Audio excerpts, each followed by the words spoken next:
Seattle was never completely asleep.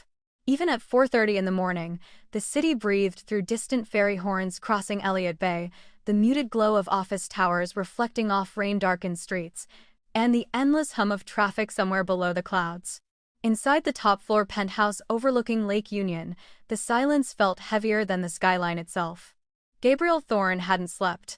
He sat alone at the kitchen island, a mug of black coffee growing cold between his hands, while the blue light from his phone painted tired shadows beneath his eyes. On the screen, a tiny blue dot remained perfectly still. Four Seasons Hotel Seattle.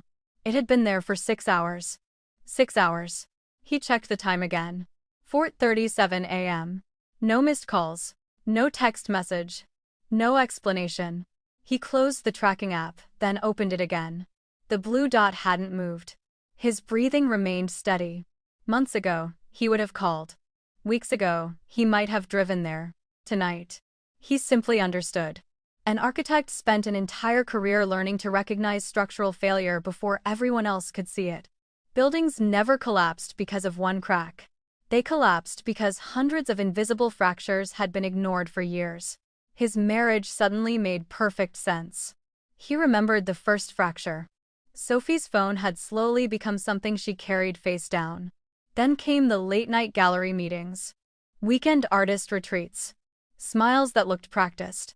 Kisses that landed somewhere near his cheek instead of his lips. None of those moments proved betrayal. Together, they drew a blueprint he had refused to read. Gabriel rubbed a hand across his face. "I knew," he whispered into the empty room. "I just didn't want to." The words disappeared into the quiet. At exactly 5 o'clock, he stood. There was no dramatic decision. No burst of anger. No shattered glass. Only movement. He walked toward their bedroom. Sophie's side of the bed remained untouched. Her perfume still lingered against the pillows, carrying notes of jasmine and vanilla that once reminded him of home. Now it smelled like memory. He opened his closet. One suitcase. Then another. He packed only what belonged to him. A few tailored suits. Jeans. Sweaters. His father's old drafting compass. The leather sketchbook he had carried since architecture school. His passport. Nothing else. He left every wedding photograph exactly where it was. Every painting Sophie had ever created remained hanging on the walls.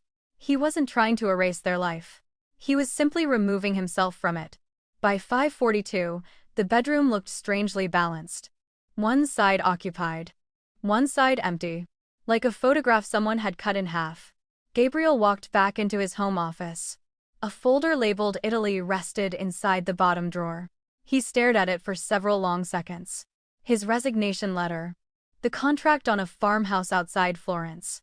Lease documents for an art studio. Maps. Budgets. Train schedules. A handwritten page titled, "For Sophie's New Beginning." His fingers trembled. Not because he was angry. Because grief weighed more than rage ever could. He quietly closed the drawer. She would discover it one day. Or maybe she never would. Either way, it no longer belonged to the future. The only thing left was a note. He tore a single sheet from a legal pad. He wrote slowly. "I know where you've been. Don't look for me. Gabrielle." Nothing more. No accusations. No insults. No questions. He folded the paper once and placed it on the kitchen counter beneath the ceramic bowl Sophie always used for her keys. At 6:11 a.m., the elevator doors closed. Gabriel never looked back. Not because leaving was easy. Because looking back might have stopped him. The city greeted him with cool marine air as dawn began washing pale silver across Seattle's skyline. He loaded 2 suitcases into the trunk of his Audi. For several seconds, he rested both hands on the steering wheel. His wedding ring caught the first light of morning. Slowly, he slid it off. He placed it inside the center console. The engine started. The car disappeared into the waking city. Behind him, the penthouse remained exactly where it had always stood. Only now, it was no longer home. At 8:17 a.m., Sophie's laughter faded before she even opened the apartment door. She had practiced the conversation all the way home. "My phone died. We lost track of time after the exhibition. I'm sorry." Gabriel would be quiet. Then disappointed. Eventually, he'd forgive her. He always chose understanding over confrontation. She slipped her key into the lock. Gabriel? No answer. She frowned. Babe? Silence. She stepped inside. The apartment felt wrong. Not messy. Not damaged. Empty. Her eyes drifted toward the bedroom. She walked faster. Then stopped. The right half of the closet stood completely bare. Every suit. Every jacket. Every pair of shoes. Gone. Her heartbeat stumbled. No. She rushed through the apartment. Office. Bathroom. Guest room. Nothing. Then she noticed the folded paper waiting on the kitchen counter. With shaking fingers, she opened it. She read the first sentence once. Then again. Then a third time. Her knees nearly gave out beneath her. I know where you've been. The room suddenly felt much larger. Much colder. For the first time since walking into the Four Seasons the night before. Sophie understood. Gabriel hadn't suspected. He had known.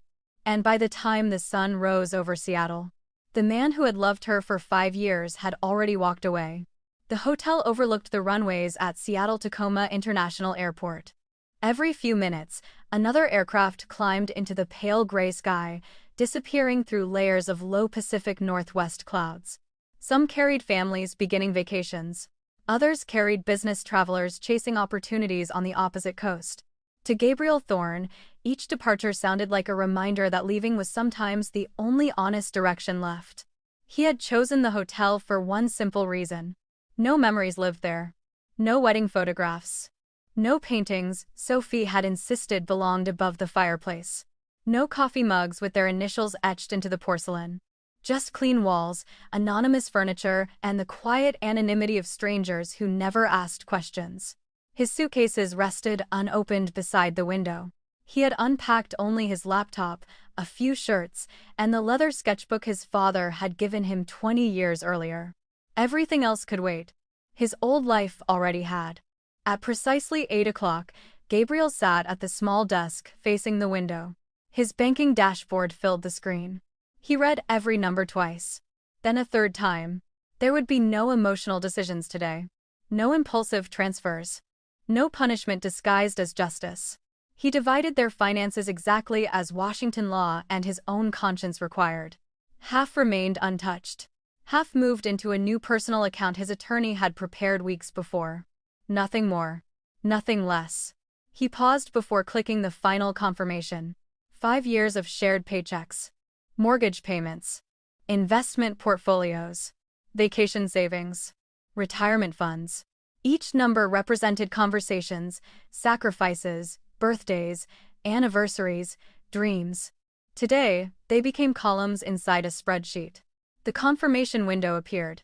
Transfer complete. Gabriel leaned back. His expression never changed. Yet something inside him quietly accepted that this was no longer temporary. His phone vibrated. Daniel Mercer. Daniel had been his law school roommate before abandoning legal practice to specialize in family mediation. They had remained close friends despite careers pulling them in different directions. Gabriel answered. You've been awake all night.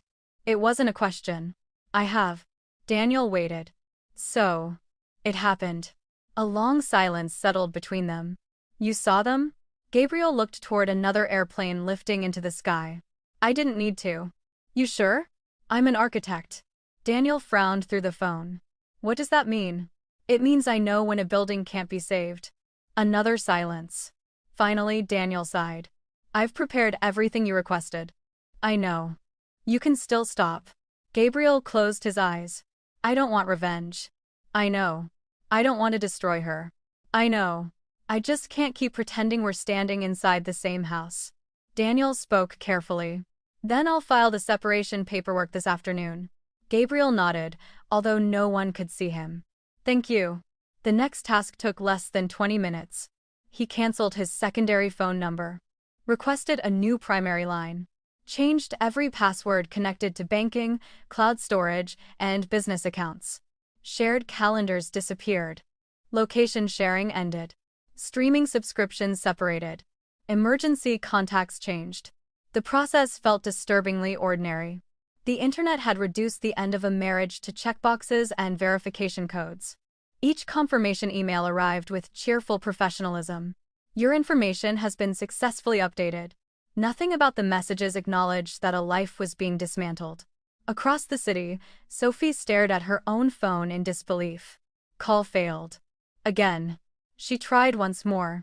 Straight to an automated recording. The number you are trying to reach is no longer in service. No. She immediately opened their message thread. Dozens of conversations filled the screen. Photos from hiking trips. Videos of Gabriel attempting to cook Thanksgiving dinner. Selfies taken during rainy weekends in Portland. Tiny pieces of a marriage now frozen in digital history. She typed quickly. Gabriel, please answer. We need to talk. The message never delivered. She switched to email. Delivery failure. She opened another account. The same result. Her breathing became shallow. What are you doing? She whispered. This isn't you. But somewhere beneath the panic, another voice answered. No. This was exactly who Gabriel had always been. When he made a decision, he committed completely. She drove straight to his architectural firm. Thorne and Aldridge Design occupied the top 3 floors of a glass tower overlooking downtown Seattle. The receptionist looked surprised. Mrs. Thorne. I need to see Gabriel. The young woman hesitated. He isn't here. I know. When will he be back? I'm sorry. I asked when. The receptionist glanced toward the Human Resources office before lowering her voice. He requested personal leave. When? Yesterday afternoon. Sophie's heartbeat skipped. Yesterday. Before she had gone to the Four Seasons. Before everything. He had already been preparing. She thanked the receptionist automatically and walked back outside before her legs gave out. He hadn't reacted overnight. He had been quietly planning his departure while she believed she still controlled the story. By afternoon, Seattle's upper social circles had begun noticing the absence. The city's philanthropic community was remarkably small. Architects, developers, gallery owners, tech executives, museum patrons, people who smiled at one another during charity auctions while remembering every rumor they'd ever heard. The first whispers appeared during preparations for an evening exhibition at Harbor Contemporary Gallery. Has anyone seen Gabriel? I heard he's taking time off. Really? During the waterfront project? That's unlike him. Someone shrugged. Maybe he's burned out. Another leaned closer. Or maybe something happened at home. The conversation drifted elsewhere. But only briefly. Rumors traveled through wealthy circles the way rainwater found cracks in concrete. Quietly. Relentlessly. Sophie arrived at the gallery 40 minutes later. Her black dress fit perfectly. Her makeup concealed the sleepless shadows beneath her eyes. She smiled at everyone. She accepted compliments. She discussed a new sculpture installation. She even laughed once. The performance exhausted her. Every few minutes, someone asked the same question. Where's Gabriel? Oh. She forced another smile. He's away on business. Again? You know how deadlines are. People nodded politely. Yet she noticed their eyes lingering a little longer than usual.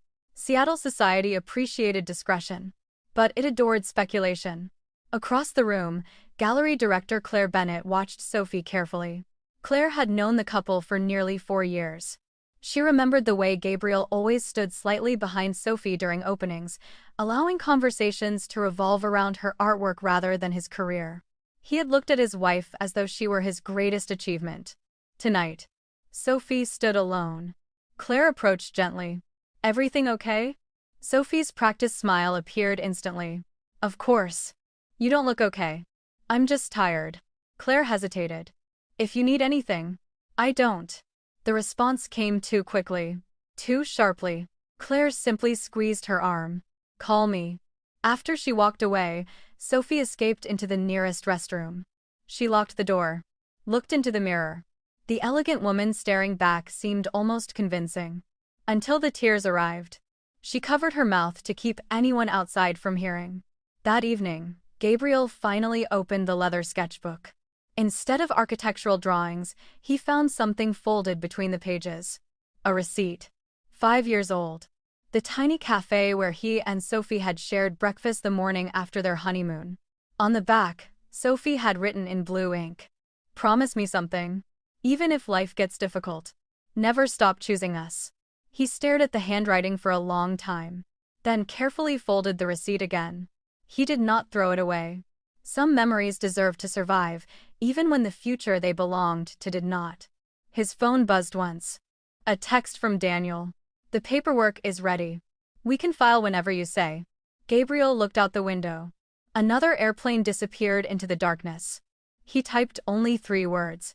"Go ahead, file." He pressed send.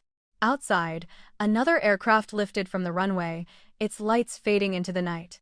Inside the quiet hotel room, Gabriel finally understood that the loudest sound in the world was not an argument. It was the silence that followed after someone stopped fighting for what they had already lost. Seattle welcomed October with its familiar rhythm of rain. Not the dramatic storms that demanded attention, but a steady drizzle that softened the city's sharp edges. Glass towers disappeared behind mist. Sidewalks reflected blurred headlights. The world looked as though someone had smeared wet paint across the skyline. It suited Sophie. Everything around her felt equally out of focus. 3 days had passed since Gabriel disappeared. 3 days since she had found the note. 3 days since every attempt to reach him had ended with silence. She had stopped counting how many times she dialed his old number. She knew it no longer existed. Still, every morning she pressed the call button before reason caught up with hope. "The number you are trying to reach." Click. She ended the call before the recording finished. Some habits refused to die. The penthouse had never been so quiet. For years, Gabriel had been the invisible rhythm of the apartment. The first footsteps before sunrise. The soft whistle while making coffee. The sound of architectural podcasts drifting from his office. The occasional hum of Frank Sinatra's songs he insisted he couldn't actually sing. Now silence occupied every room more completely than furniture ever could. Sophie found herself listening for sounds she knew would never come. One morning, she poured 2 cups of coffee without thinking. She stared at the second mug for nearly a minute. The steam rose slowly, then faded. She poured it into the sink. Across town, inside the offices of Mercer Family Law, Daniel Mercer reviewed the completed documents one final time. Petition for dissolution of marriage. Financial disclosures. Property inventories. Temporary financial agreements. Every page carried Gabriel's neat signature. Every signature looked identical. Steady. Controlled. Unshaken. Daniel had handled hundreds of divorces. Some clients arrived furious. Others devastated. Many wanted revenge, disguised as justice. Gabriel wanted none of those things. His only instruction had been painfully simple. Be fair. Nothing else. Daniel sighed before placing the documents into the outgoing file. Sometimes fairness hurt more than cruelty. Gabriel spent his mornings walking. Not because he enjoyed exercise. Because movement prevented memory from settling too heavily. He wandered along the waterfront near Alki Beach with a coffee in one hand and no destination in mind. Seattle looked unchanged. Cyclists passed. Dogs chased tennis balls. Children laughed beneath cloudy skies. The ordinary life of the city continued without asking permission from broken hearts. He envied that. A construction crew worked nearby. Steel beams rose slowly into the gray sky. Gabriel stopped to watch. An old foreman noticed him. "You an architect?" Gabriel smiled faintly. "How could you tell? You've been staring at the foundation for 5 minutes." Gabriel glanced downward. The concrete footings had already cured, invisible beneath the future building. "That's the most important part." The foreman chuckled. "Nobody pays attention to it. They only notice when it fails." The older man nodded knowingly. "Ain't that the truth?" Gabriel thanked him and continued walking. He wasn't thinking about buildings anymore. The divorce papers arrived at the penthouse on Friday morning. Certified mail. Signature required. Sophie recognized the law firm's return address immediately. Her hands became cold before she even opened the envelope. Inside, everything looked terrifyingly professional. No emotional language. No accusations. No mention of betrayal. Only dates. Legal terminology. Asset divisions. Formal requests. As if 5 years together could be translated into administrative procedure. She flipped through every page, desperately searching for something handwritten. Some note. Some message. Some sign that Gabriel still wanted her to fight. There was nothing. Only his signature. Neat. Precise. Final. No. She whispered the word before realizing she had spoken aloud. This isn't happening. She grabbed her phone again. Daniel answered on the second ring. Sophie. I need to talk to Gabriel. He isn't available. Then tell him I'm sorry. I already know. Please. Daniel closed his office door. He doesn't hate you. Then, why won't he see me? Because those are two different things. Tears rolled down her face. He loves me. Daniel remained silent. Finally, he answered carefully. I believe he always will. Hope flickered inside her. Then tell him. But love isn't the reason he left. She stopped breathing. It was trust. The silence between them stretched painfully. You can survive without being loved, Daniel continued quietly. It's much harder to survive without feeling safe. The line disconnected. Sophie lowered the phone. For the first time. She wondered whether saying sorry had come too late. That evening, Claire Bennett arrived at the penthouse carrying takeout from Sophie's favorite Thai restaurant. Sophie opened the door wearing yesterday's sweater. Her hair remained unwashed. Dark circles surrounded exhausted eyes. Claire walked inside without commenting. I brought food. I'm not hungry. I wasn't asking. They ate in near silence. Or rather, Claire ate. Sophie pushed rice around her plate. Finally, Claire asked the question everyone else had avoided. Was there someone else? Sophie froze. You don't have to answer. There was. Claire closed her eyes briefly. Oh, Sophie. It wasn't supposed to. What? Become real. Claire looked confused. I thought. Sophie laughed bitterly. I don't even know what I thought. She rubbed both hands together. It was one night. One choice. One terrible decision. Claire studied her friend. No. Sophie looked up. It wasn't. What do you mean? The affair may have lasted one night. Claire's voice remained gentle. But marriages don't collapse in one night. The words struck harder than accusation ever could. Because they were true. Meanwhile, Gabriel met his younger sister, Emma, at a small coffee shop overlooking Green Lake. Emma hugged him tightly. Longer than usual. She pulled back and searched his face. You've lost weight. I've lost sleep. Same difference. They sat near the window. Neither touched their drinks. I heard. Gabriel nodded. I figured you would. Emma hesitated. Are you absolutely certain? He smiled sadly. I spent 2 days hoping I wasn't. And now? I don't need proof anymore. She reached across the table. You know people make mistakes. They do. People can change. They can. So why? Gabriel looked out at the rain. When engineers discover that a bridge has a cracked support column, Emma already knew where he was going. They close the bridge. Immediately. They don't wait for another car to drive across. Emma Sihib. You always explain life like architecture. It's the only language I completely understand. And what about forgiveness? Gabriel finally looked at his sister. I forgave her the morning I left. Emma blinked. You did? I don't want to carry hatred. Then why divorce? His answer came almost immediately. Because forgiveness repairs the heart. He paused. It doesn't rebuild trust. By the weekend, whispers had evolved into rumors. Seattle's social circles rarely enjoyed direct confrontation. Instead, stories floated from charity luncheons to gallery openings, from private golf clubs to rooftop fundraisers. Some believed Gabriel had suffered a breakdown from work. Others claimed Sophie had accepted an overseas artist residency. A few quietly suspected the truth. No one asked directly. Not because they respected privacy. Because speculation was more entertaining than certainty. Sophie attended fewer public events. When she did appear, every smile felt borrowed. Every compliment sounded hollow. Every conversation eventually circled back to the same question. So, where's Gabriel these days? She became an expert at lying with elegance. Traveling. Consulting. Working on something confidential. Each answer bought another minute. Never peace. Late Sunday night, Sophie wandered into Gabriel's office. She hadn't entered since he left. Everything remained perfectly organized.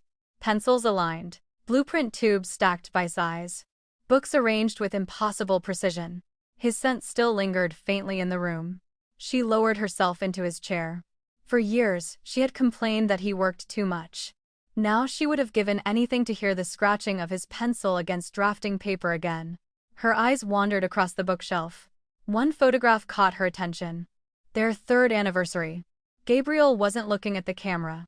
He was looking at her, smiling, as though the photographer had captured the happiest moment of his life without him realizing it. Sophie pressed the frame against her chest.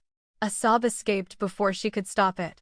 She finally understood something terrifying. She had spent months believing Gabriel would never leave because he loved her too much. She had mistaken his patience for permanence. She had confused kindness with weakness.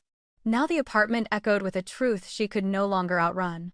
Some people don't leave when they stop loving you. They leave when loving you begins to destroy the person they used to be. The first panic attack came without warning. It wasn't dramatic. There was no shattered glass, no screaming, no collapse worthy of a viral social media clip. It began with something painfully ordinary. A grocery store.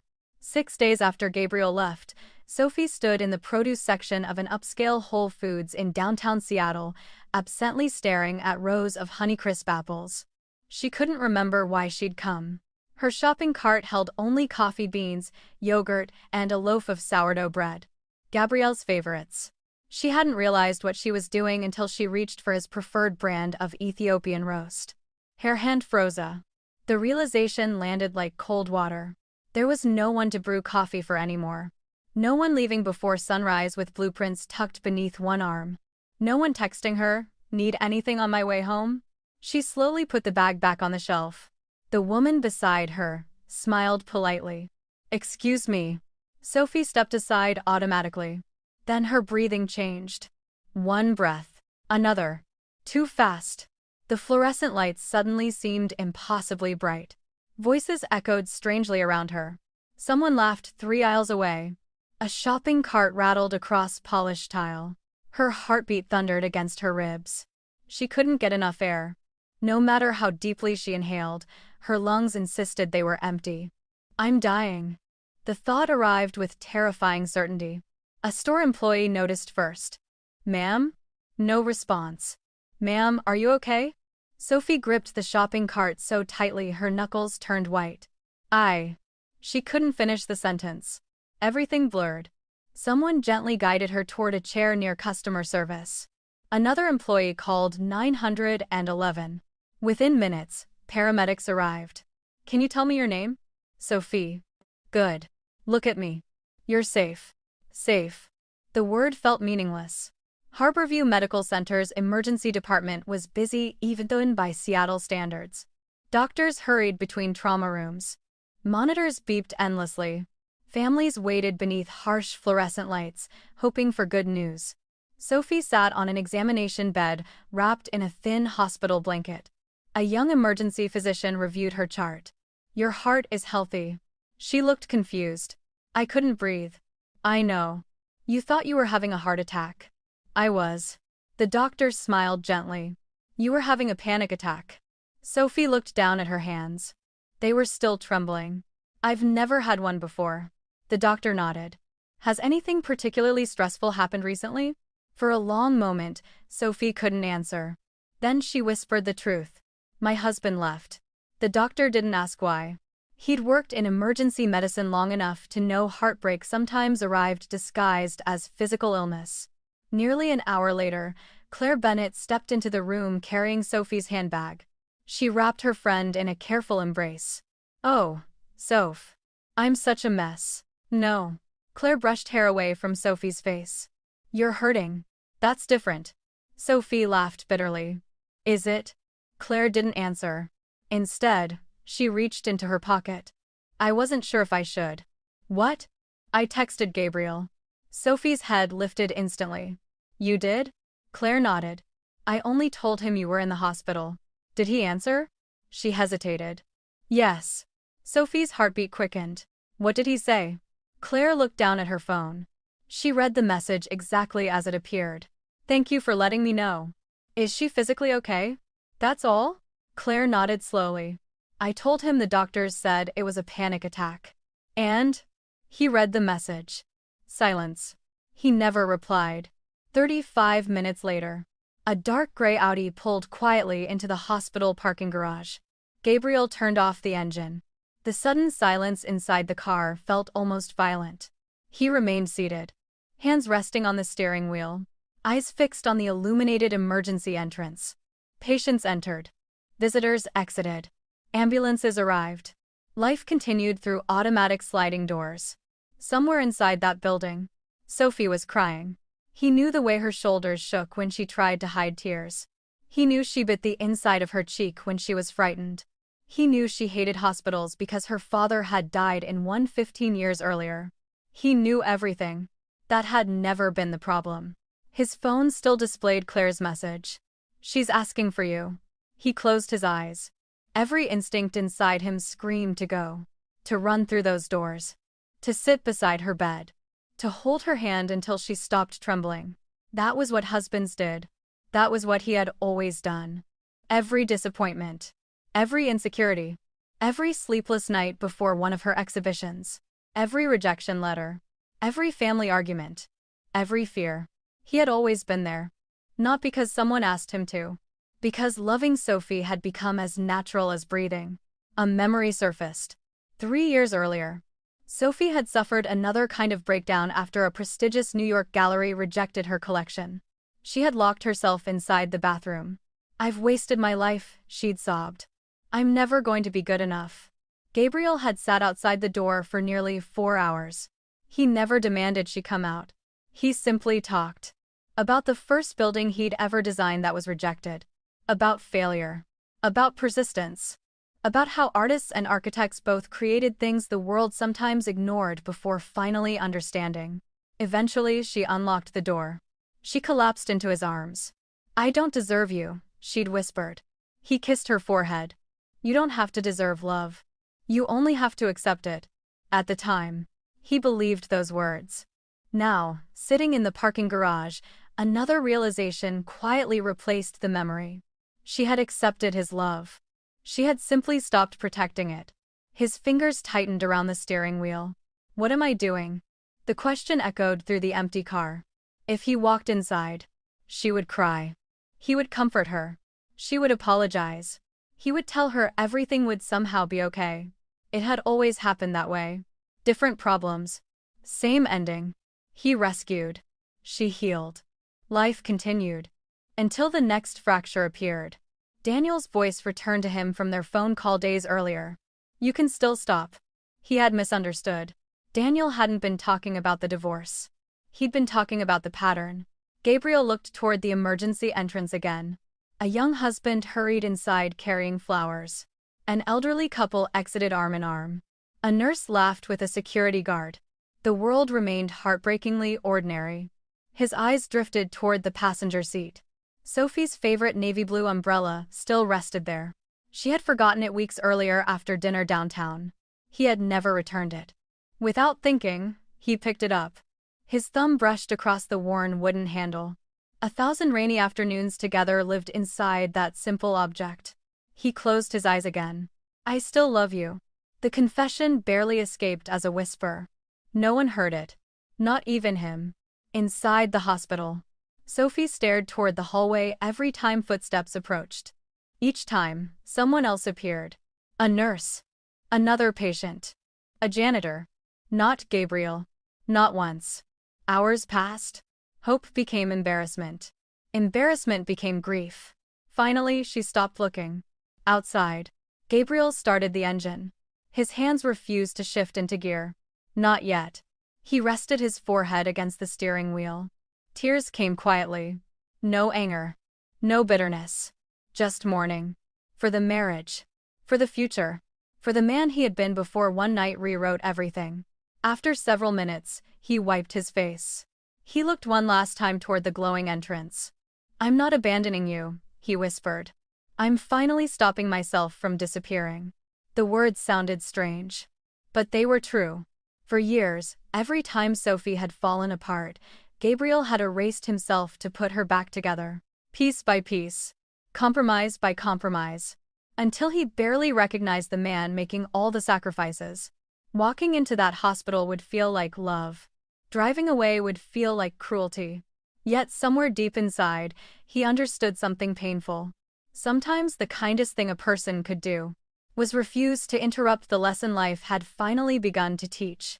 The Audi slowly pulled out of the parking garage. Its taillights disappeared into Seattle's wet evening traffic. Inside room 214, Sophie finally received her discharge papers. The nurse smiled kindly. "Do you have someone picking you up?" Sophie looked at the empty chair beside her bed. For a long moment, she couldn't answer. Finally, she forced a small smile. "I'll call a rideshare." The nurse nodded without realizing the weight of those words. For 5 years, Sophie had never left a hospital, clinic, dentist's office, or doctor's appointment alone. Gabriel had always been waiting. Sometimes with flowers, sometimes with coffee, sometimes with nothing more than a warm smile and an open car door. Tonight, for the first time since becoming his wife, no one was waiting outside. She signed the discharge papers with trembling hands. Only after the automatic doors opened and the cold Seattle rain touched her face did she realize something that hurt even more than the panic attack itself. Gabriel hadn't stopped loving her. He had simply reached the point where loving himself required letting her face the consequences without him standing between her and the pain. As her rideshare pulled away from the emergency entrance, another car merged onto Interstate 5 several miles ahead. Neither of them knew it. Neither of them saw the other. But for the first time since they had met 7 years earlier, they were traveling in completely different directions. Rain had become the soundtrack of the penthouse. It tapped gently against the floor-to-ceiling windows from dawn until dusk, filling the silence Gabriel once occupied without ever realizing it. The apartment remained immaculate. The marble countertops still gleamed. The wine glasses still stood perfectly aligned. Sophie's paintings still covered the walls, their colors vibrant against soft gray interiors. Nothing had changed, except the life inside those rooms. Luxury had never felt so empty. Nearly 3 weeks had passed. The divorce process continued with ruthless efficiency. Letters arrived. Documents disappeared. Lawyers exchanged emails. Assets were evaluated. Appointments were scheduled. Everything moved forward without Gabriel ever needing to stand in the same room as Sophie. That hurt her more than any argument could have. He wasn't trying to punish her. He simply wasn't looking back. On a rainy Thursday morning, Daniel Mercer called. There are a few financial disclosures missing. Sophie sat at the kitchen island, staring at paperwork spread across polished stone. "What do you need?" "Investment records. I have most of them. There are references to an international account." She frowned. "International? It may be nothing." Daniel paused. "Check Gabriel's office. He kept meticulous records." "I'll look." After ending the call, she remained seated for several minutes. She had avoided his office ever since discovering the divorce papers. It still felt occupied, as though opening the door might somehow disturb the version of Gabriel who had spent years creating futures she never noticed. The office smelled exactly the same. Cedar bookshelves, fresh paper, coffee, a trace of Gabriel's cologne lingering in the fabric chair. She ran her fingers across the drafting table. Every pencil remained sharpened. Every ruler aligned. Every blueprint tube labeled in precise handwriting. His orderliness had once amused her. Now it broke her heart. She opened filing cabinets one by one. Tax returns, insurance documents, project contracts, client correspondence. Everything arranged alphabetically. Everything exactly where it belonged. Except one drawer resisted. It wasn't locked. It simply stuck halfway. She pulled harder. The drawer slid open. At the very back rested a thick navy blue folder. Unlike every other file, this one carried no professional label. Only a single word handwritten in black ink. Italy. Sophie's heartbeat slowed. She recognized the handwriting immediately. She hesitated. Some instinct warned her not to open it. Another insisted she had to. She lifted the folder carefully. Several documents slipped onto the desk. A folded map, property photographs, legal contracts, architectural sketches, airline itineraries. She frowned. What? Then she unfolded the first page. Letter of resignation. Gabriel Torn. Effective date, September 30. She stared without blinking. No, that couldn't be right. She kept reading. After nearly 12 extraordinary years at Thorne and Aldridge Design, I have decided to step away from my position as Chief Architectural Director. The words blurred. He had resigned. Not considered resigning. Not drafted the possibility. He had already submitted it. She flipped through the attached email confirmation. Accepted. Finalized. Effective the week after. The night she had stayed at the Four Seasons. Her breathing became uneven. She grabbed another document. Property purchase agreement. Montepulciano. Tuscany, Italy. A farmhouse surrounded by vineyards. Stone walls. Olive trees. Rolling hills disappearing beneath golden sunsets. She recognized the place instantly. 2 years earlier, they had watched an old Italian film together.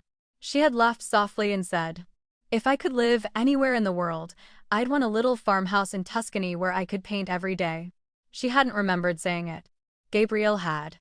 There were more documents. Mortgage approvals. Renovation estimates. Furniture designs. Local utility registrations. Everything already completed. Not dreams. Plans. Reality. Then she found another folder inside. Its cover read, Sophie's Studio. Her hands began trembling. Inside were floor plans. Large north-facing windows. Natural lighting calculations. Custom-built easels. Storage for oversized canvases. Shelving designed specifically for oil paints. Even notes regarding humidity levels to protect finished artwork. On one page, Gabriel had drawn the studio by hand. Beside the sketch, he'd written, "Morning light enters from the east. She always paints better before noon." A tear landed directly on the ink. He had noticed that. She never told him. He had simply watched. Another envelope. This one addressed in Gabriel's handwriting. For Sophie. She opened it with shaking fingers. Inside rested several pages. Not legal documents. A letter. "My love, if you're reading this, then hopefully we're somewhere in Italy arguing about whose turn it is to buy fresh bread from the village bakery. You've spent years apologizing for chasing your dreams while I chased mine. I don't think you've ever realized that watching you paint has always been one of my dreams too. Seattle gave me a career. I hope Tuscany gives you a life. I've accepted that architecture will always exist wherever people build homes. But your talent deserves the chance to breathe somewhere you no longer feel pressured to prove yourself. You once told me success wasn't becoming famous. It was waking up excited to create something beautiful. So, I thought maybe we could learn to begin again. Together. Always. Love, Gabriel." Sophie stopped reading. A sound escaped her throat. Half sob. Half gasp. She pressed the letter against her chest. No. Her knees gave way. She slid slowly onto the hardwood floor. The office around her dissolved into blurred shapes. Memory crashed into memory. The evenings Gabriel had worked late. She had accused him of choosing architecture over their marriage. He had smiled tiredly. Just a little longer. She thought he had been chasing promotions. He had been preparing to leave them behind. The weekends he spent reviewing budgets. She assumed they were work. They had been mortgage calculations for a farmhouse she believed existed only in fantasy. The mysterious phone calls. The hidden emails. The locked office drawer. She had built an entire story in her mind. Every conclusion had been wrong. Her phone buzzed. Claire. Sophie? Silence. Sophie, are you there? Finally, she managed to speak. He was leaving everything. What? His job. She struggled to breathe. His career. He bought. Her voice broke completely. He bought us a house in Italy. Claire said nothing. There was a studio. What studio? For me. The silence on the other end became almost unbearable. Then Claire whispered, "Oh, God." Sophie looked around Gabriel's office as though seeing it for the first time. Blueprints covered one wall. Awards filled another. Architectural models occupied carefully lit shelves. This room represented everything he had spent his adult life building. And he had willingly decided to walk away from all of it. For her. Not because she asked. Because he loved her enough to imagine a different future. She opened another document. A timeline. October. Move to Tuscany. November. Complete farmhouse renovations. December. First local Christmas market. January. Sophie's first independent collection. Beside January, he had written, "Invite the entire village. She'll pretend she hates the attention. She'll secretly love every second." Sophie covered her mouth.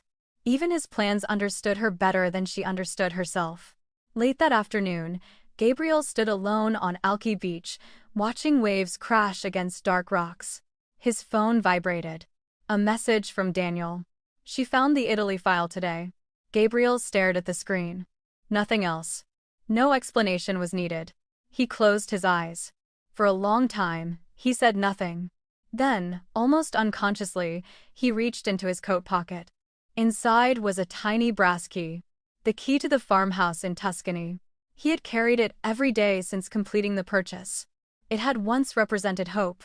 Now it felt strangely weightless. He turned it over in his palm before slipping it back into his pocket.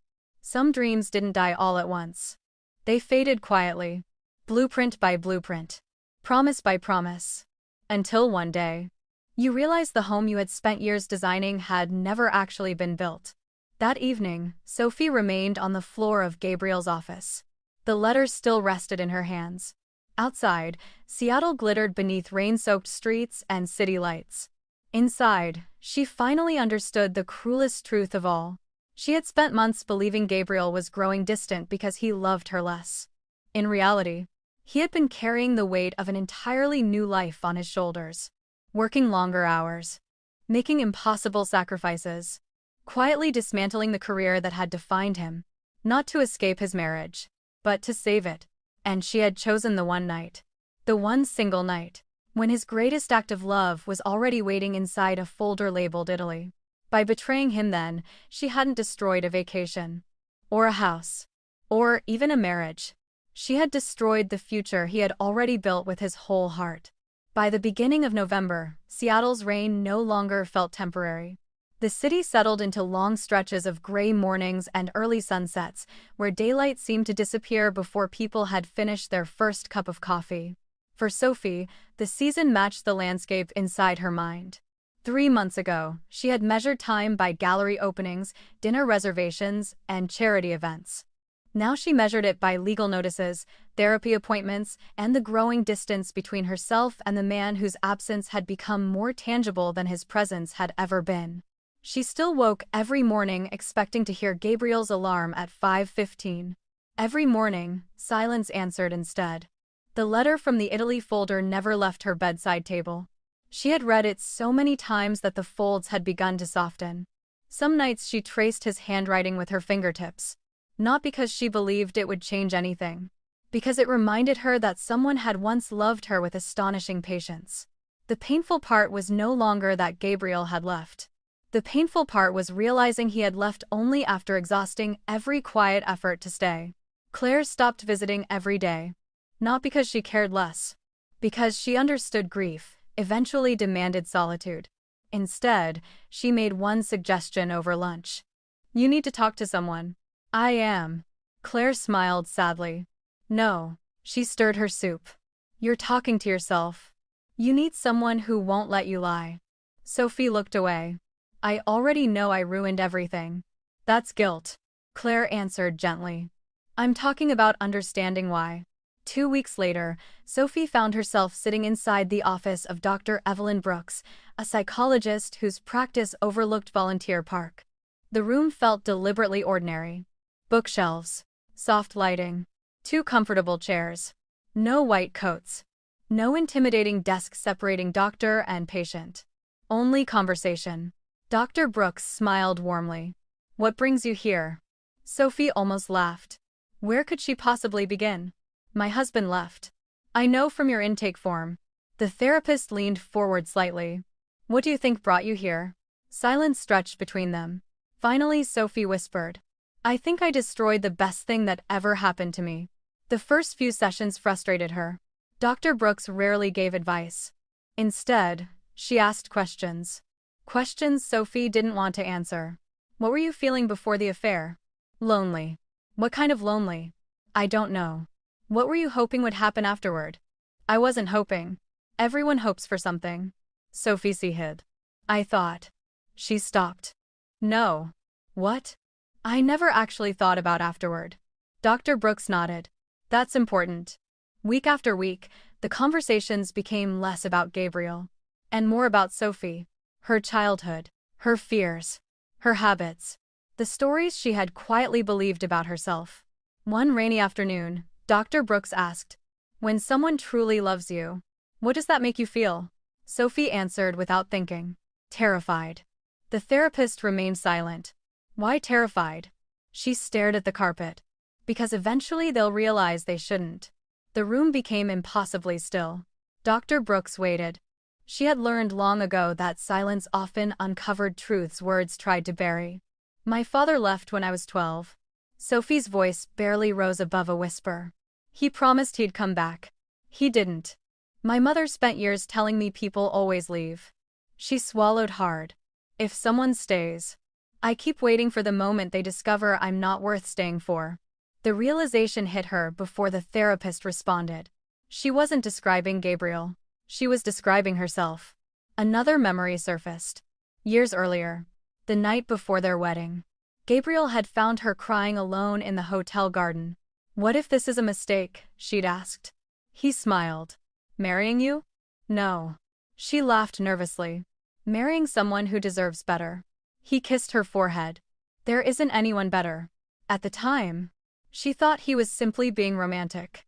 Now she wondered if she had spent 5 years trying to prove him wrong. During one session, Dr. Brooks asked the question Sophie dreaded most. "Tell me about the night at the Four Seasons." "I've already told you." "You told me what happened?" She leaned forward. "I asked why." Sophie stared out the rain-covered window.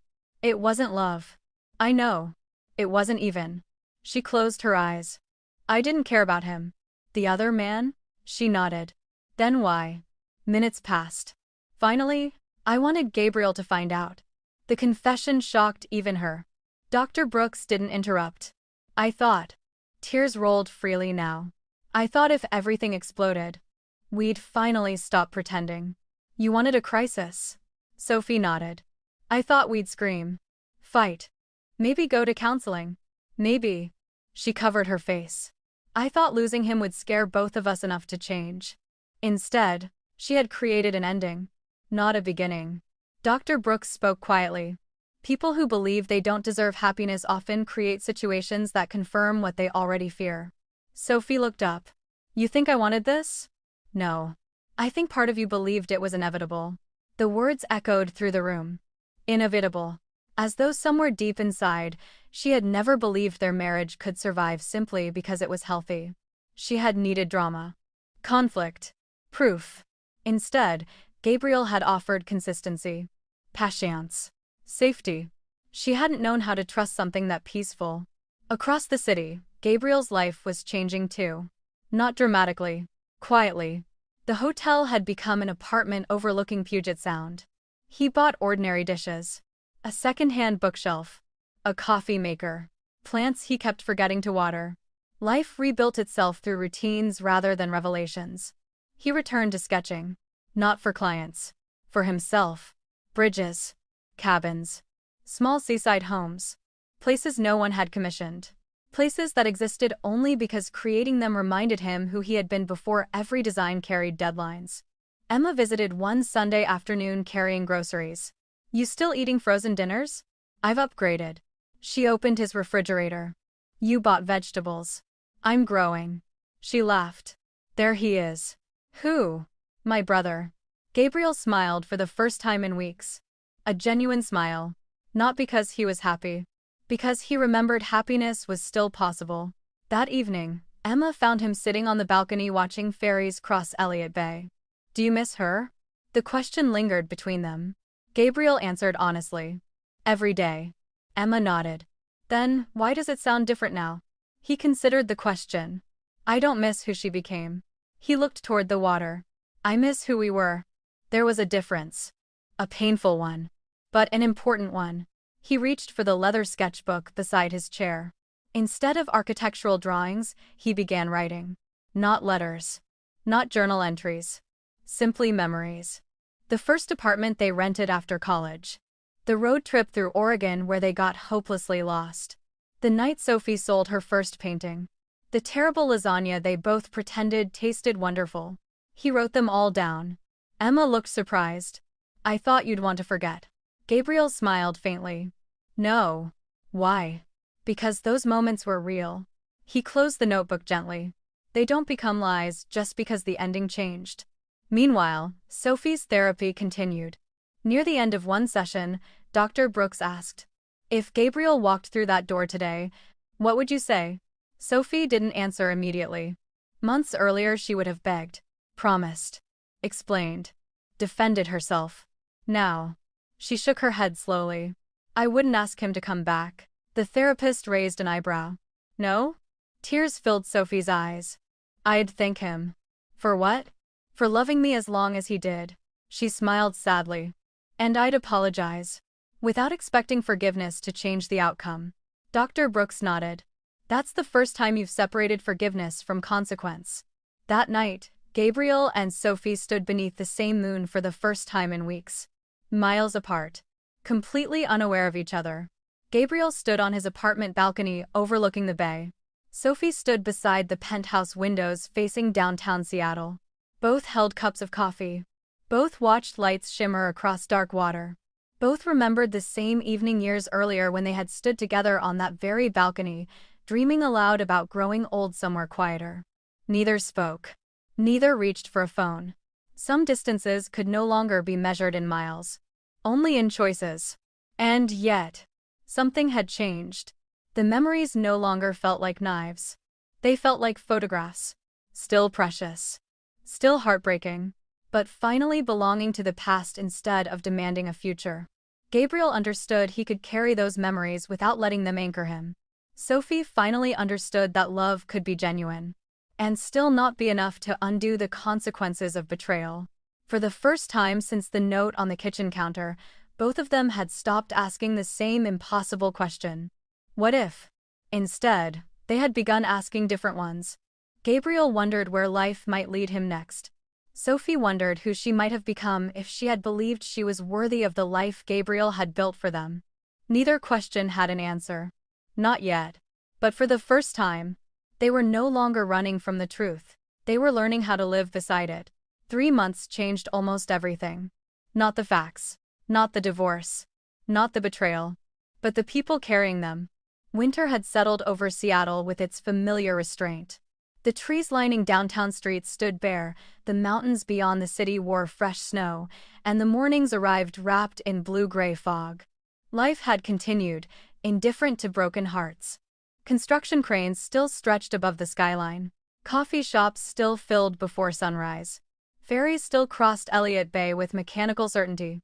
Only Gabriel and Sophie understood how much could disappear while the rest of the world continued exactly as before. The mediation office occupied the 10th floor of a quiet building overlooking Puget Sound. Neutral colors. Minimal artwork. Soft lighting. Everything designed to prevent emotion from becoming louder than reason. Daniel Mercer stood beside the conference table arranging neatly organized folders. He had represented clients for nearly 20 years. He had witnessed screaming matches. Thrown wedding rings.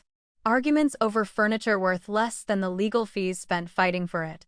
Gabriel and Sophie frightened him for a different reason. They were too calm. Sometimes acceptance sounded quieter than anger. Sometimes it hurt far more. At precisely 9 o'clock, Gabriel stepped through the conference room door. He wore a charcoal overcoat over a navy suit. His hair was slightly shorter than Sophie remembered. The dark circles beneath his eyes had faded. He looked peaceful, not happy, simply at peace. 3 months earlier, that expression would have devastated her. Today, it simply made her realize healing had begun without her. He noticed her immediately. For a brief moment, neither spoke.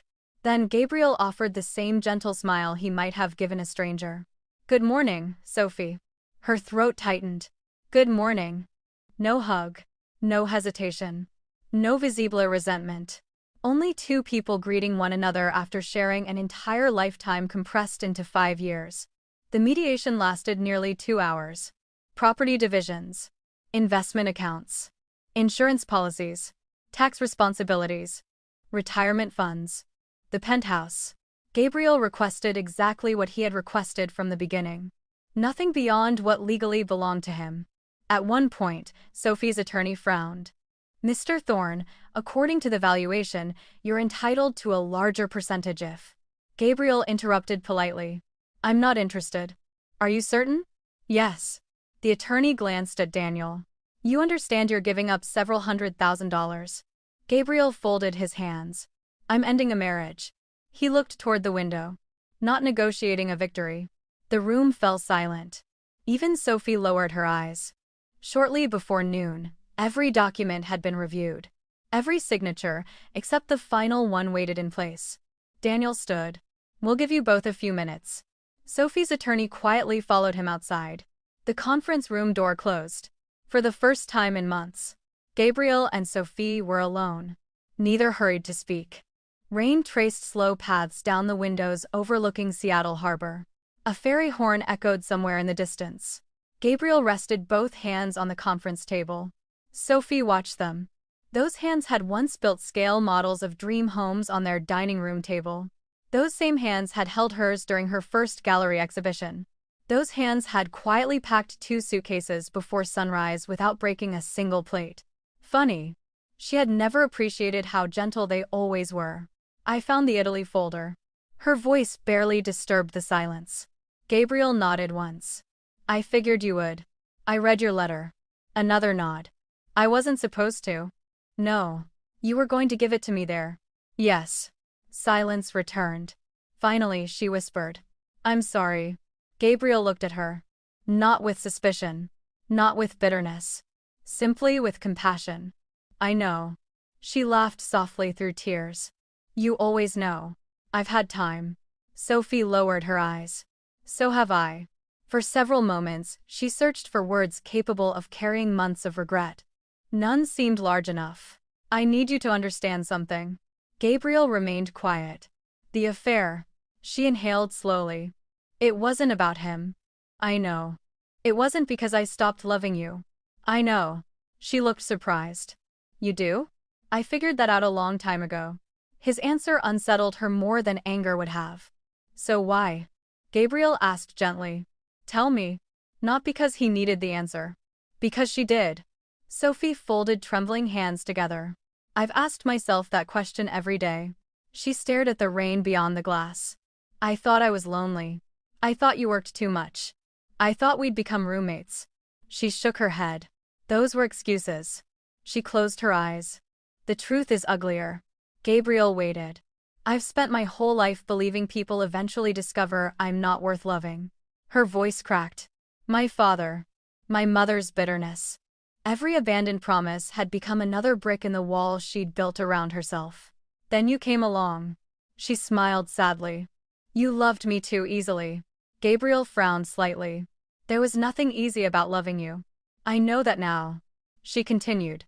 Every time you forgave me for something small. Every time you supported me. Every time you believed in me more than I believed in myself. I became more afraid. Afraid of what? That one day you'd realize everyone else had been right. Gabriel's expression softened. So before you could leave. She nodded. I ruined it first. The sentence barely existed above a whisper. I didn't plan the affair because I loved someone else. I planned nothing. I simply. She swallowed painfully. I destroyed the happiest thing in my life because somewhere inside me, I never believed I deserved it. The room remained silent.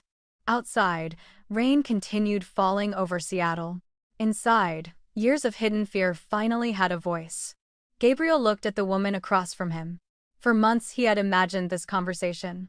He had expected excuses, blame, self-defense. Instead, he found honesty. Late. Painfully late. But honest. Sophie wiped away another tear. The worst part? She laughed bitterly. I actually thought you'd catch me. Gabriel looked up. I thought you'd storm into the hotel. Scream. Throw me out. Force us into counseling. She covered her face. I thought creating a crisis would save us. She looked at him again. Instead, I created an ending. Gabriel leaned back slowly. For several seconds he said nothing. Then he spoke with the calm certainty that had always defined him. You wanted a crisis? She nodded. I reached a conclusion. The words settled gently between them. Not cruel. Simply true. I forgave you. Sophie blinked. When? The morning I left. She stared at him. You did? I refused to spend the rest of my life hating someone I once loved. Her shoulders trembled. Then. She couldn't finish. He understood anyway. Why didn't I come back? She nodded. Gabriel smiled sadly. Because forgiveness and reconciliation are not the same thing. He folded his hands. If someone burns down a house, you can forgive them. He paused. But you still don't move back onto the ashes. Sophie closed her eyes. The metaphor sounded exactly like Gabriel. Architecture. Foundations. Homes. He had always understood love through the language of building. She had finally learned why. Our marriage wasn't destroyed because of one night. Gabriel continued quietly. It ended because trust collapsed. I spent months trying to understand whether it could be rebuilt. I finally realized something. What? I would spend the rest of my life wondering. He looked directly into her eyes. Every late meeting, every unanswered call, every business trip. I'd question everything. He shook his head gently. That's not marriage. That's survival. Fresh tears slid down Sophie's face. I would have spent forever proving myself. I know. I would have done anything. I believe you. She looked confused. You believe me? Yes. He smiled faintly. I think therapy changed you. It did. I think you finally understand yourself. I do. Another silence. Then why? His answer came with heartbreaking kindness. Because I deserve to heal without wondering whether the foundation beneath me will crack again. The words hurt.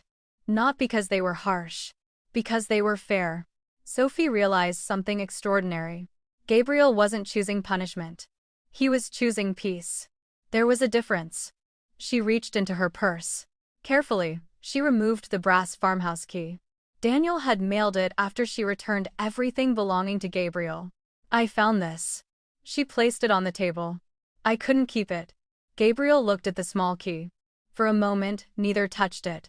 It represented an entire life that would never exist. Italian mornings. Fresh bread. A painting studio flooded with sunlight. Children they had once talked about. Growing old together among vineyards. An entire future. Reduced to a piece of brass. Finally, Gabriel picked it up. His fingers closed gently around it. Thank you. Sophie smiled through tears. I hope you still go. He looked surprised. To Italy. You should. Her voice steadied. That dream shouldn't die because I wasn't the person who deserved to share it. Gabriel studied her quietly. Then, for the first time that morning, his smile reached his eyes. I've been thinking about it. You have? He nodded. Maybe it's time. She laughed softly. You always finish what you build. He looked down at the key.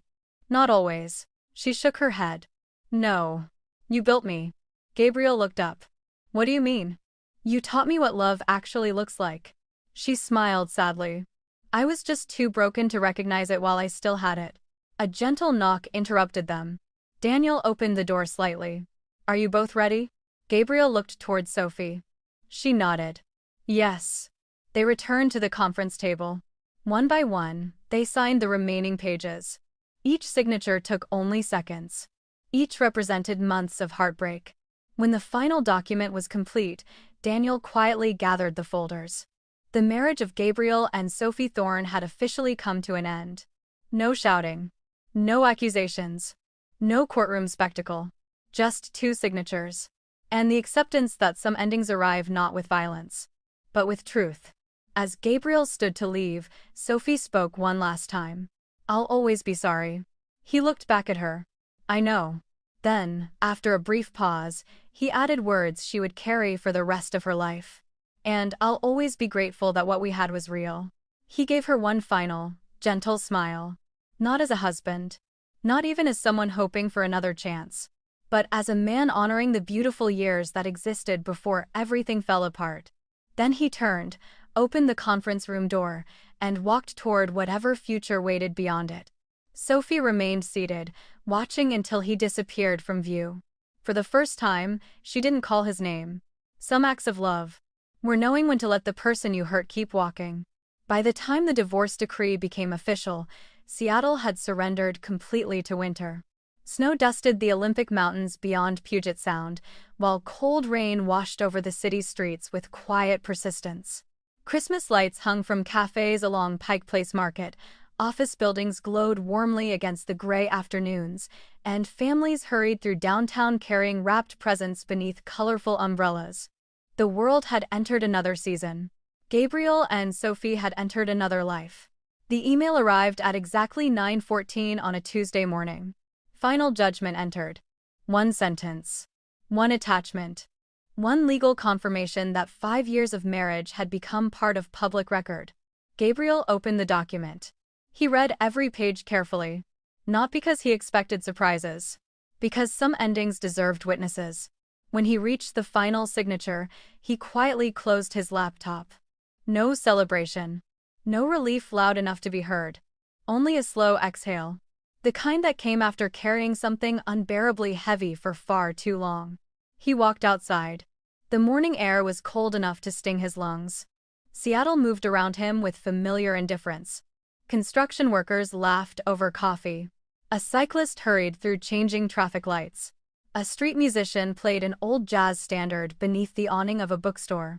Life had not paused for his heartbreak. It never had. Perhaps that was mercy. He wandered without purpose until he reached the waterfront. The ferries continued crossing Elliott Bay exactly as they had the morning he left the penthouse. Everything looked the same. Yet nothing felt the same. For the first time in months, he realized he was no longer searching for Sophie in every passing face. He had stopped expecting his phone to vibrate. He had stopped rehearsing imaginary conversations that would never happen. The wound remained, but it had become a scar. Scars no longer bled. They simply remembered. His phone rang. Emma. So? He smiled before answering. It's official. There was a brief silence. How are you? Gabriel looked across the water. I thought I'd feel lighter. Do you? He considered the question. I feel honest. Emma laughed softly. That's a very Gabriel answer. I'll take that as a compliment. It is. Another pause. What are you going to do now? He reached into his coat pocket. His fingers found the small brass farmhouse key. He turned it slowly between his thumb and forefinger. I don't know. You always know. Not this time. She waited. Maybe. His eyes drifted toward the horizon where sea and sky disappeared into one another. Maybe I'll finally go to Italy. Emma smiled through the phone. I think someone would be proud of that. So do I. 2 weeks later, Gabriel stood inside Seattle-Tacoma International Airport. Not hidden inside a nearby hotel. Not running away. Leaving by choice. The departure board displayed dozens of destinations. Chicago. Boston. Tokyo. Amsterdam. Home. Florence. He carried one suitcase. The same leather sketchbook. His father's drafting compass. The brass farmhouse key. Everything else had become unnecessary. As boarding began, he looked back only once. Not toward the city. Toward the life he had finally allowed himself to release. Then he stepped forward. Across the Atlantic, the Tuscan countryside welcomed winter differently. The vineyards rested beneath pale morning frost. Stone farmhouses caught the first golden light of dawn. Church bells echoed across quiet hills. When Gabriel unlocked the weathered wooden gate for the first time, the hinges groaned softly. The farmhouse stood exactly as he remembered from photographs. Simple. Honest. Beautiful without trying to impress anyone. Dust covered the windows. Wild rosemary grew along the old stone path. The house smelled of cedar, earth, and time. He walked slowly from room to room. The kitchen. The living room. The upstairs bedroom. Then, the studio. Large north-facing windows filled the empty room with soft winter light. The easels still stood exactly where he had arranged them months earlier. Shelves waited for paints that would never arrive. Silence lived there now. He stood in the center of the room for a long time. I made it. The words escaped almost unconsciously. Not to Sophie. Not even to himself. To the dream. It deserved to know someone had finally come home. Back in Seattle. The penthouse remained flawless. Every surface polished. Every painting perfectly lit. Every expensive detail untouched. Sophie had kept everything. The marble island. The custom furniture. The breathtaking skyline. The collection of artwork people admired whenever they visited. She had even kept Gabriel's favorite reading chair. She could never explain why. She simply couldn't move it. It faced the same window where he used to sit on rainy evenings with a book balanced across one knee. Sometimes she caught herself glancing toward it while making coffee. For a heartbeat. She still expected to see him there. The invitations continued arriving. Gallery openings. Fundraising galas. Museum dinners. She attended fewer than before. Not because people judged her. Most never knew the truth. Seattle society had already moved on to newer gossip. But Sophie had changed. The applause felt quieter now. Compliments about her paintings no longer filled the emptiness waiting at home. Success, she discovered, sounded strangely hollow when there was no one waiting to ask. Tell me everything. One evening, Claire visited carrying a bottle of wine. The two friends sat beside the fireplace, watching snowflakes drift past the windows. You look different. Sophie smiled faintly. Older? Wiser. Claire corrected gently. There's a difference. Sophie looked around the apartment. You know what's strange? What? I used to think this place proved we'd made it. Claire followed her gaze. The soaring ceilings. The designer furniture. The uninterrupted view of the city. It is beautiful. It is. Sophie nodded. But it was never the home. She touched the rim of her wine glass. He was. Later that night, after Claire left, Sophie wandered through the penthouse in silence. She paused beside the kitchen counter. The place where Gabriel's note had rested. She could still remember the exact position of the folded paper. Every word, every heartbeat, every breath she lost reading it. She opened one of the drawers. Inside lay a small wooden box. Their wedding photographs. Vacation tickets. A pressed wildflower from a hike near Mount Rainier. A receipt from the tiny cafe after their honeymoon. On the back, in her own handwriting, she had once written, "Promise me something. Even if life gets difficult. Never stop choosing us." She closed her eyes. Gabriel had kept that receipt for 5 years. Longer than he had kept his anger. She finally understood. He had never stopped choosing them. Until there was no them left to choose. Thousands of miles away, spring arrived early in Tuscany. Wildflowers covered the hillsides. The vineyards awakened. Morning sunlight spilled through the windows of the farmhouse studio. Gabriel stood before a large drafting table. Not designing skyscrapers. Not drawing luxury hotels. He was sketching a small community library for the neighboring village. A local mayor had heard about the American architect restoring the old farmhouse. The project paid little. He accepted immediately. For the first time in years, he designed something without prestige attached to it. Only purpose. An elderly neighbor knocked gently on the open studio door. "Buongiorno, Gabriella." Gabriel smiled. "Buongiorno." The old man held out a basket filled with fresh bread, tomatoes, and olive oil. "For your dinner." "You didn't have to. We take care of neighbors here." Gabriel accepted the basket gratefully. "Thank you." As the old man walked away, Gabriel looked across the rolling Tuscan hills. He realized something unexpected. The future no longer frightened him. It no longer needed to resemble the past to be meaningful. Months later, an international architecture magazine published a feature on Gabriel's restoration work in rural Italy. Claire happened to see it while waiting at the airport. She bought the magazine, folded it carefully, and mailed it to Seattle without a note. A week later, Sophie found it inside her mailbox. She already knew what she would see before opening it. Gabriel stood in front of the restored farmhouse, smiling gently beneath the Tuscan sun. He looked older, healthier, lighter. The article described his philosophy with one sentence that made Sophie stop breathing. The strongest buildings aren't the ones that never crack. They're the ones built on foundations honest enough to carry the weight of another beginning. She smiled through tears. That sounded exactly like him. She carefully cut out the photograph. Not to hold on to hope, but to honor truth. She placed it inside the same wooden box that held their wedding memories. Some people belonged in your future. Others remained forever in the part of your heart that taught you who you were. Gabriel had become the latter. On the first anniversary of the morning he walked away, Sophie stood alone on the penthouse balcony before sunrise. Seattle slowly awakened beneath soft gray clouds. The city looked exactly as it had 1 year earlier. Only, she was different. She whispered into the quiet morning. "I hope you're happy."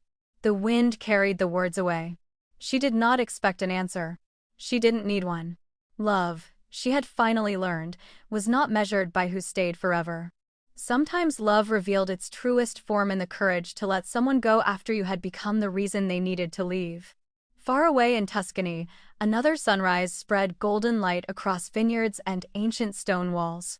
Gabriel unlocked the studio and opened every window. Fresh air filled the room once built for a woman who would never paint there. He smiled gently. Not because the dream had survived unchanged, but because life had quietly transformed it into something else. He placed a blank sheet of paper on the drafting table, sharpened a pencil, and began drawing. Outside, church bells welcomed a new morning. Inside, the man who had once believed his life ended with a single handwritten note finally understood something architecture had been trying to teach him all along. A collapsed building is not the end of the landscape. Clear the ruins. Honor what once stood there. Then, when the ground is ready, build again.